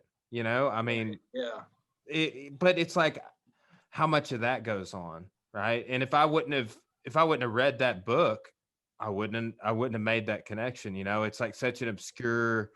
I mean, I maybe would have online just researching about Well, it, but seems to be the point of origin. Okay, well, I mean, like this has, I mean, to use a JFK assassination related example, Julie mentioned earlier that there's the theory that the driver shot JFK, right? That the limousine driver, an agent named William Greer, turned around with a pistol, popped, JFK at Zapruder frame 313. Now, the way that that began was because there were bootleg copies of the Zapruder film that were circulating in the late 60s, which is because of Garrison, because Garrison subpoenaed the film, and while it was in his possession, he made bootleg copies of the film, which he then distributed out to researchers who were allied with his way of thinking and be like, hey, show these at college campuses. We got to keep this conspiracy-minded thing going. But these versions of the Zapruder film that they bootlegged were so many generations removed from the original that it was almost like watching virtual mud. So without that clarity, of course, you're going to be using it as almost like a Rorschach test where you see what you want. Oh, yeah, it looks like the driver turns around and shoots him in this one. But it was only because of the quality of the film was so degraded due to the process of that. But I mean, if you watch like a first generation copy of it, no, I mean, it's obvious that he doesn't, right? That's so funny to me too, because like the easiest way to disprove it would be like, why didn't Connolly or somebody notice that the driver turned around? Why didn't they? Somebody's like shooting over the top of you. Yeah, I don't know. Wouldn't you notice the gunshot coming from right behind? It's because that driver was only one of 11 other shooters, guys. Connolly was in on it too. He's from Texas. Him and LBJ, they got together. He took one for the team. There is a theory that Oswald was actually shooting at John Connolly and that JFK just happened to be in the way. I don't know if have you all heard that before? I haven't heard that one, no. Because Oswald, or like Connolly, I guess, was, I forgot what he was in the Marines or whatever. And he's the one who ordered the discharge for Oswald whenever he defected to the Soviet Union, and that he was burned up about that. So that is an odd connection, yeah. Yeah, it's a theory, of course. There's not much basis, but yeah, that's one out there. But yeah, pretty much anybody in Dealey Plaza could have been a shooter, I guess, or whatever. The Umbrella Man, right? Firing the poison dart or whatever at the president. That's one of the wildest ones out there. Yeah. But what can you give any context to the guy standing over by the overpass that also got hit with the bullet? Oh, okay. Yeah, because that's mentioned in JFK the movie, and that's pivotal to the Warren Commission report. That was a guy named James Tague, who was a bystander. He was standing by the triple underpass, who gets nicked in the face by shrapnel from a curb or something like that, which they later trace. They find a spot on the curve where it looks like maybe a bullet may have nicked it or something like that. But it completely messes with the timeline of the shooting, meaning that you would have had to have one shot hit Kennedy from the back, exit his throat. You would have had another shoot Conley. Then you have this other missed shot, right, which hits the curb. And then you have the fourth shot, which hits the president in the back of the head. And there's no way that could have been possible because Oswald would have only been able to fire 3 shots in the allotted amount of time, which according to the Warren Commission was only about 6 seconds. So you have a fourth shot that you have to account for, right? And also in studying the Zapruder film, the Warren Commission felt that there wasn't enough time in between when Kennedy reacts to the gunshot and when Conley reacts to being shot. Meaning you see in the Zapruder film, you see the car emerge from behind the Stemmons Freeway sign when it's hidden from Zapruder. Kennedy's hands go immediately up to his neck, right? Mm-hmm. You can tell he's been hit by that point. Now, Conley doesn't seem to be showing any distress. He starts to turn around, and at that point, that's when he's hit, or it appears he's hit. His cheeks puff out, his hair becomes disheveled, and he starts to collapse in his seat. It looks like he's yelling at that point. I think he yells something like, "My God, they're going to kill us all," or something like that. Right. But the reason, the Zapruder film and James Tague, the third wounded man, makes it essential to explain or to concoct or create the single bullet theory, where you have 3 shots instead of 4, meaning that the Warren Commission believed that either the first or the last shot was the miss. Oswald takes aim, fires. Maybe he misses the car. It hits the curb. A piece of the curb breaks off and hits James Tague in the face, right? And then Oswald takes a second shot, and that shot passes through Kennedy's back, through his throat, and into John Connally, right, at that point. And then you have the third shot, which is the one that takes Kennedy's head off, which kills him, right, at that point. And, but that's what facilitated, James Tague is what facilitated the reason why the single bullet theory became such a necessity. And I mean, it is essentially the linchpin to the Warren Commission report, because if you don't have the single bullet theory, then you have to admit that there was another shooter, that there was a fourth shot, and there's no way that Oswald could have shot that many times in that 6-second interval that the Warren Commission claimed. But like I said, today, estimates are more, this was by like the House Select Committee on Investigations in the late 70s. They said that, right, that Oswald probably had more like 7 or 8 seconds to shoot at this point. Not to say he got off a fourth shot, but that does allow more time for him to aim at the car. And there's also the debate that what struck the curb was not an actual bullet, but a fragment, maybe possibly from a headshot, because the bullet that hit Kennedy in the head completely disintegrated. In the car limousine itself, there was damage to the chrome plating above the windshield, and there was a crack in the windshield from where shrapnel hit. They recovered pieces of both the nose and the tail section of a 6.5 millimeter round. But it's possible that that fragment, or that a fragment from that headshot might have hit the curb, and that's what chipped the curb and then hit Tague in the face. That's possibly it.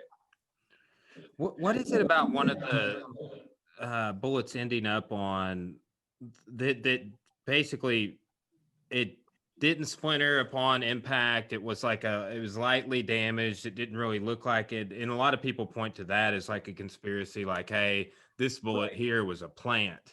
Right. Can you say anything about that? Right, which that's alluded to, right? And I mean, it's mentioned in JFK. There's even a scene where you have Jack Ruby dropping off putting the bullet on the stretcher and just, kind of walking away like nobody saw me or whatever.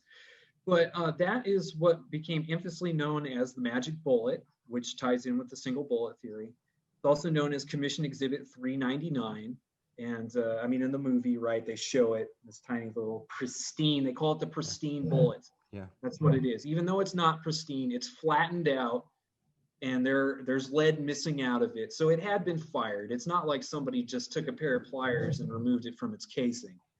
But that this pristine round caused this much damage in 2 grown men. It caused something like 7 different wounds in 2 grown men. And that's what the debate is like, how did this bullet remain intact, end up in Connally's thigh, and then just fall out at some point? Now, I mean, there's speculation about that. Oswald was using a Italian-made Mannlicher Carcano rifle, which famously you'll see conspiracy theorists deride all the time, say it's a terrible weapon. If you were going to pick something to shoot somebody with, you wouldn't use that. But it was a surplus World War II weapon, which at that point would have been 20 years old. I think it was either a 43 or a 44 model. But he was also using ammunition that was also at least 20 years old. So it's possible that there may have been a misfire. Some of the witnesses in Dealey Plaza report that they thought the first shot that they heard sounded like a firecracker. One of the theories that's put out there is that it's possible that when Oswald fired the rifle, it may have hit the tree slightly, which would have slowed down the bullet considerably. Or once it impacted Kennedy, the bullet slowed down considerably. And once it exited Kennedy's throat, the bullet started tumbling, which further slows it down. and then impacts Conley, but that the speed of the bullet had been remarkably reduced, and that's why it remained in the condition that it did. Now, if you buy that or not, you know, I mean, that's up to you. I mean, there has been studies conducted. I mean, I know, like in the film, right, you have Costner as Garrison, right? He's holding up C-99, and he's like, well, let's take a look at these other rounds that were fired by the Edgewood Arsenal, the guys who tested the rifle and the ammunition for the FBI and for the Warren Commission. And, you know, he's like, this one was fired into the wrist of a human cadaver, and it's all deformed and blown up, you know. But that's because, I mean, that's a direct shot, like where they're aiming and shooting directly at it. When if you have a number of factors, like I said, it could have been the age of the rifle, the age of the ammunition, it could have hit a tree. When it impacted the bodies, it may have been significantly slowed upon exit, and that's what leads to the bullet not being completely annihilated or maimed in some fashion. Now, I'm not a ballistics expert, so I can't say definitively like that's what happened, but you know, I mean, it is a theory, and it does offer an explanation, but it just depends on how. I mean, like what do you feel about it? You know? Yeah, no, it's one of those things. Like you provide a lot of good content, so I wanted to ask you some questions today. And like, because like there's certain things, it's like I would just rather hear somebody who's you put in the work, man. Like, and it's evident. And even as a trained historian, I don't know, it's still hard to wade through some of this, man. I just think part of it is like I've gotten really interested in it over the last year, particularly since we've been talking about since your thesis defense. But you know, you put in that extra work, and like I've asked, you know, I've talked to you about places to go look and sources to pan through, and man, it's easy to get lost in some of these questions, though, for sure. Right. But like things like yeah, the magic bullet, Commission Exhibit 399, like that. You understand why people do doubt it, because it does seem pretty incredible, but incredible things do happen. So you know, it just depends on what you have evidence for. That's the JFK is so weird to me because every explanation is so complicated. Like, you know, most like I don't know, the moon landing or something. It's like, was there this elaborate, like they brought in Stanley Kubrick to film it, or, you know, the simple, like they filmed when they got to the moon.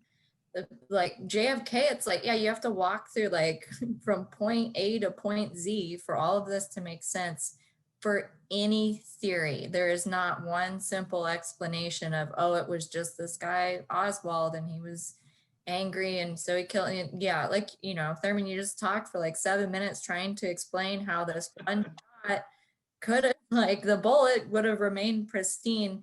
So, I mean, to me, that's why JFK is the conspiracy. This will always be like if you're making a list of top conspiracy theories, it has to be JFK because there is no like definitive answer. I think we'll be talking about this, you know, we may get technology advancing to better look at the Zapruder film, but otherwise I think we're going to be talking the same stuff for the next 20, 30 years. Well, right. And I mean, that's what I was saying with like JFK and even what we're talking about now. These are these same points that have been rehashed since the beginning. Single bullet theory, Zapruder film, grassy knoll assassins. You know, are there people in, can you see a shooter in the pictures? You know, that sort of thing. Is that a muzzle flash? You know, was Oswald an intelligence agent? Was there Oswald doubles? You know, this has been stuff that has been just circulating for the past nearly 6 decades. And yes, it's going to continue to do such. And I think, yeah, it is. It's interesting. It's a great point. Yes, that even the official explanation for stuff is overly complicated. The conspiracy theories are complicated. The official theories are complicated. You know, it's just, yeah, it's an overload is what it is. I'm gonna Yeah. if somehow they solve this like next year. Oh man, that would be wild. Like, well, I mean, okay, so let's on the Irishman, Frank Sheeran, apparently confesses to in his right before his death to killing Hoffa, and it's like, what if But are we gonna? Is there or the There's all several things like that with the Zodiac killer. Yeah. Are we gonna? Is it gonna be something like that that moves the narrative forward? And I undoubtedly, I think the narrative will probably move forward. That may and shroud things in even more complexities and doubts when it does. But it's I'm interested to see what the future holds for this topic for sure. Yeah.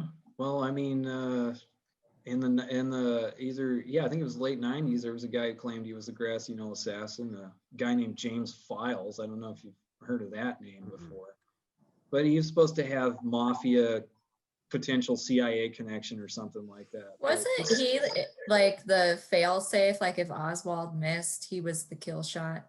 Right, that's like the theory or whatever is kind of they latched onto Oswald and that he was kind of the fail safe. If Oswald missed, which in this case he did, then Files would finish the job, and he's the one who allegedly shot Kennedy. I think his story's not true, but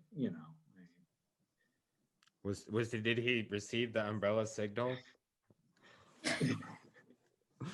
Oh, that's man. so weird, man. I know. Like I haven't said like that was just stood out to me from that X-Files episode. I was like, Yeah. I didn't remember that part. Anyway. Well, we have anything else we want to say? Sort of wrapping it up. What do we want to do a future episode on also? Well, I mean, we're gonna, I guess, do Glory in 12 Years a Slave for a lost cause sort of thing. Yeah. We're going back to our original conspiracy theory, the lost cause. Definitely. Actually, that might be interesting to develop, right? The lost cause is a conspiracy theory because it does subvert history, or it creates its own kind of alternate history, which I mean, yeah, I just think that that's really, really interesting. I think one of the things that, I mean, we touched on, I think we touched on in the podcast the initial one that we had, Brian, was the idea of Kennedy as peacemaker instead of as cold warrior, which JFK, the film, really makes out Kennedy to be this force of peace. He's going to end Vietnam. He's going to end the Cold War, that sort of thing. And they mentioned some documents in their national security document 263, which is supposed to pull out troops from Vietnam or whatever. And then after Kennedy's died, then there's 273 that gets issued, which is like, no, we're doing that. We're going full in on Vietnam. And there's a book called Rethinking Camelot by Noam Chomsky that pretty much grenades that whole theory and proves that Kennedy was a committed Cold Warrior and that he wasn't going to end the conflict in Vietnam or anything like that. But in Stone's JFK, JFK is this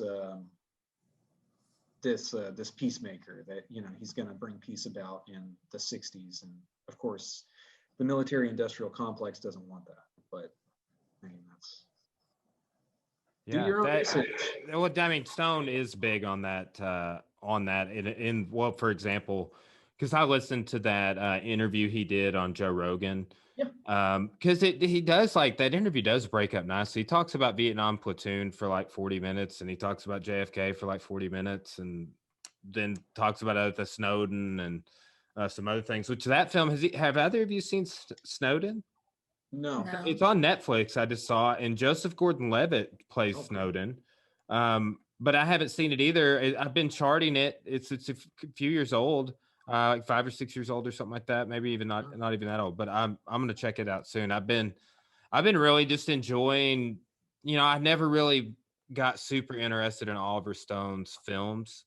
Just like the main ones. But now, like, I'm really been interested in chasing down, seeing what more of his work's about. Yeah. Well, in the academic community, and I ran across this a lot of people portray Stone as being this, like I said, this kind of disingenuous propagandist, that JFK especially is a work of propaganda. And I think it does dangerously flirt with those tendencies.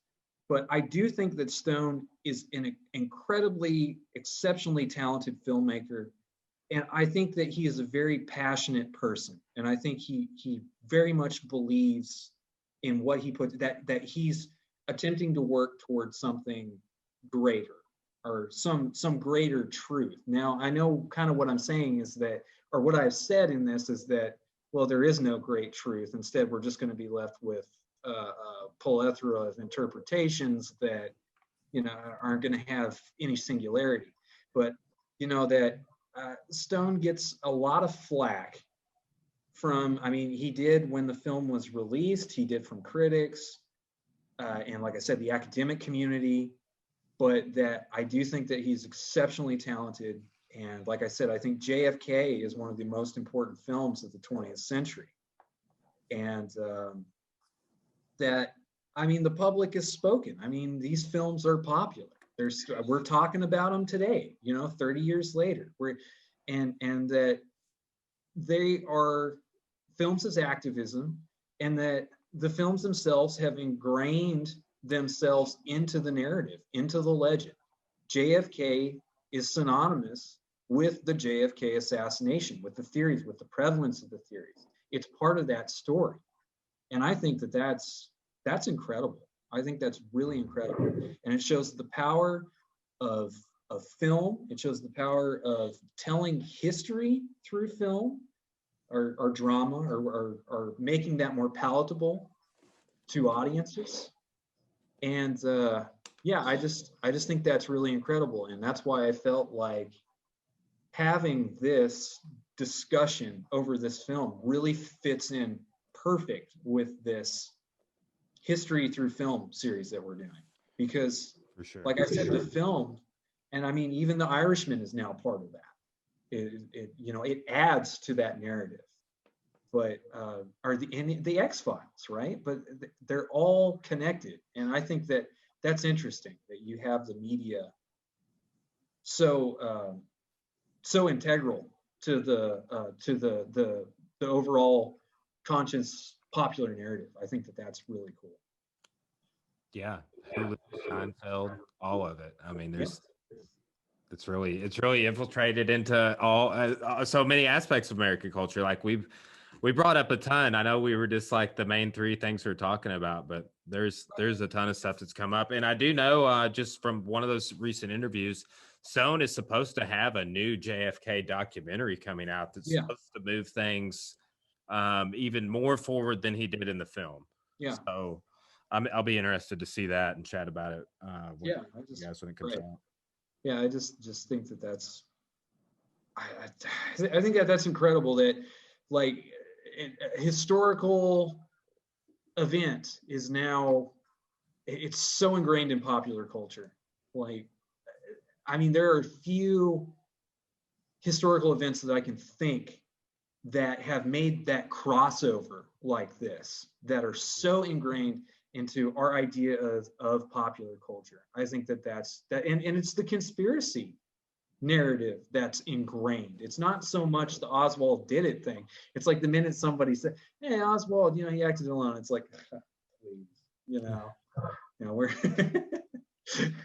for real. Yeah, like Joe Rogan, he said, he was like, I can tell a lot about you as a person by how you view this conspiracy.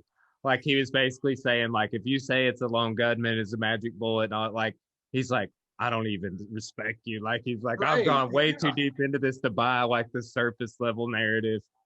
But you know, it is like, I mean, you have so many history buffs, so many conspiracy theorists that, man, I just, hats off to you for really putting in the academic time on sifting through all that. Like, he spent his whole life doing this.